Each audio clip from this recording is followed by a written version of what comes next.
This external ear, the ear consists of the external ear, middle ear, and the internal ear. And tympanic membrane we have seen have all the ectoderm, endoderm, and mesoderm, the layers of the tympanic membrane is a partition and the oval window and round window.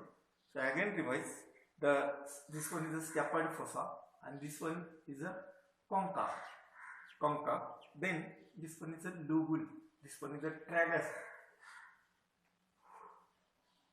this one is a auricle. See the auricle, and the deep fossa here is called as a concha.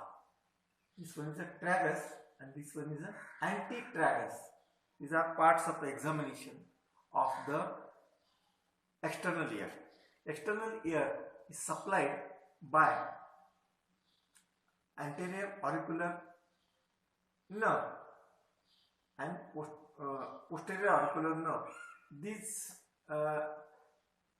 auricularis anterior and auricularis posterior, these muscles are not developed in human beings.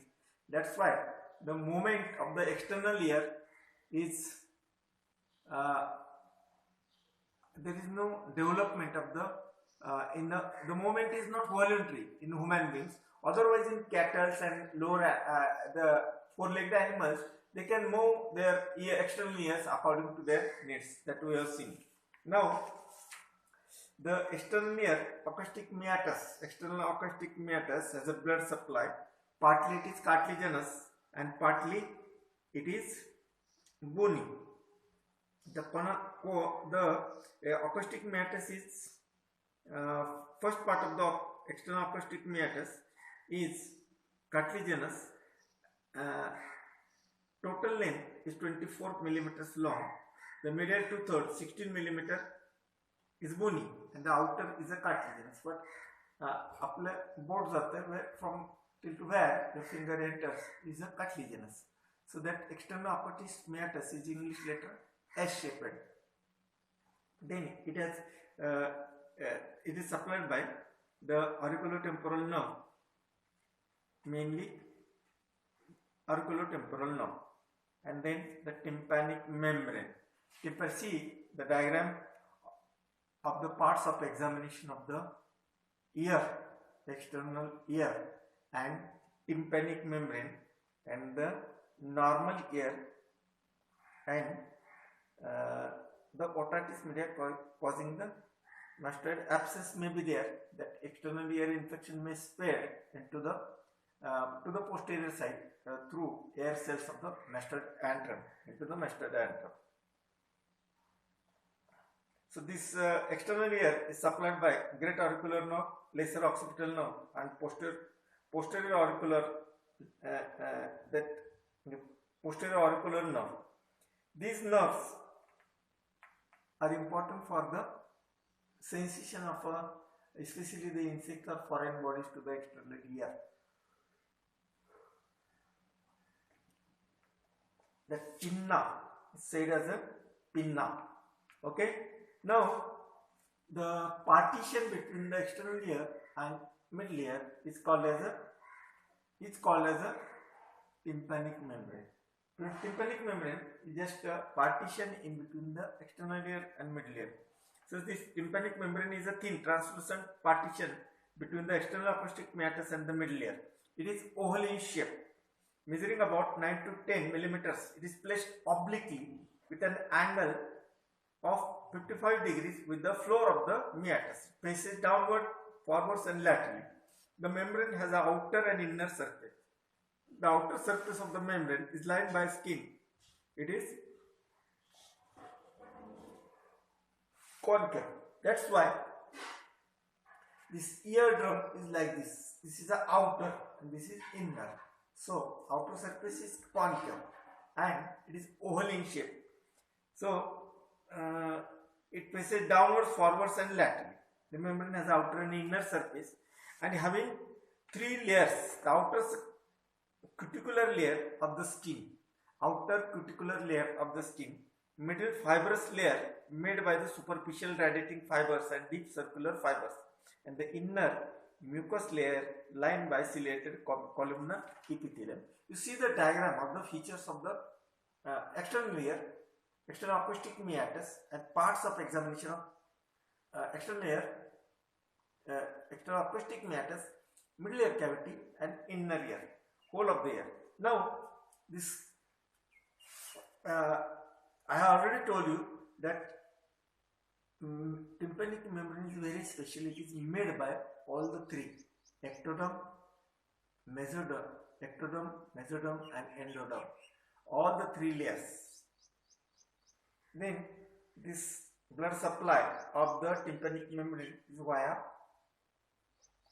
deep auricular branch of the maxillary artery and posterior auricular artery, and the nerve supply. Outer surface is supplied by the auriculotemporal and post superior auricular branch of the vagus nerve, and inner surface is supplied by a glossopharyngeal nerve through the tympanic fluxuses. Then clinical anatomy of this external ear and tympanic membrane only. Clinical anatomy. See, the otoscope is the instrument that is used for the examination of the tympanic membrane. Tympanic membrane can be directly visualized. External ear, as already stated, for examination of the meatus tympanic membrane, the auricle should be drawn upwards. We have already discussed all of these things. कान तपासायचं, आपको अगर कान check करना है tympanic membrane, you have to stretch it outward, backward, and upward. Then you can see tympanic membrane directly. So, as already stated, for examination of a meatus and tympanic membrane, the auricle should be drawn upwards, backwards, and slightly laterally. However, in inputs, the auricle is drawn downwards and backwards because the canal is only cartilaginous, and the outer surface of the tympanic membrane is directed mainly downwards. Now, there may be boils or carbuncles. Boils and other infections of the external auditory meatus causes a little swelling but extremely painful. So, boils in the at the mouth of this external acoustic meatus are very painful due to the fixity of the skin to the underlying bone and cartilages. Ear should be dried after head bath or swimming. Irritation of auricular branch of the vagus is in the external ear by earwax or syringing may reflexively produce persistent cough called as a ear cough. Vomiting or even there may be, it is dangerous. On the other hand, mild stimulation to this nerve may reflexively produce increased appetite. देखो, तो irritation केलं कारण कोरलं तर पेशंटला भूक लागते कधी-कधी. It is a reflex action. Then accumulation of a wax in the external acoustic meatus. कानात मळ जमवणे, wax जमवणे, that is called as a wax in ear, and it should be dissolved with in the solvent, and it should be removed out because that wax is many times it becomes dry. Then involvement of the ear in the herpes zoster of the genicular ganglion depends on the connection with the auricular branch of the vagus and the facial nerve within the petrous temporal bone. There may be that herpes zoster infection to the external ear. Small pieces of the skin from the lobule or the pinna are commonly used for demonstration of a leprobacia. I already this lobule is being used for the testing to confirm diagnostic of the leprosy. Pinna is used for grafting the material. Here on pinna in male represents the Y-linked ear inheritance. A good number of ear traits. A good number of ear traits follow Mendelian inheritance. Infection of elastic cartilage may cause perichondritis.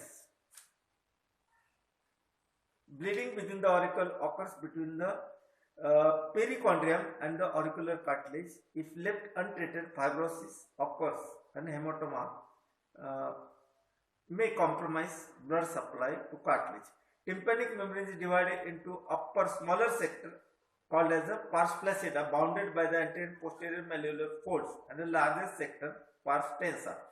Behind pars flaccida lies the chorda tympani nerve. So disease of the pars flaccida should be treated carefully, especially during the laryngotomy, that is the opening of the tympanic membrane to remove the pus in the middle ear cavity. The membrane sometimes incised for the otitis media, pus formation in the middle ear. So care should be taken that it should not be incised in the upper, at the level of the pars flaccida. It should be, you see the diagram, the lower part, that is called, upper part is called as the pars flaccida, and lower part is called as the pars tensa. At the level of the pars tensa, there are no nerve behind the pars tensa.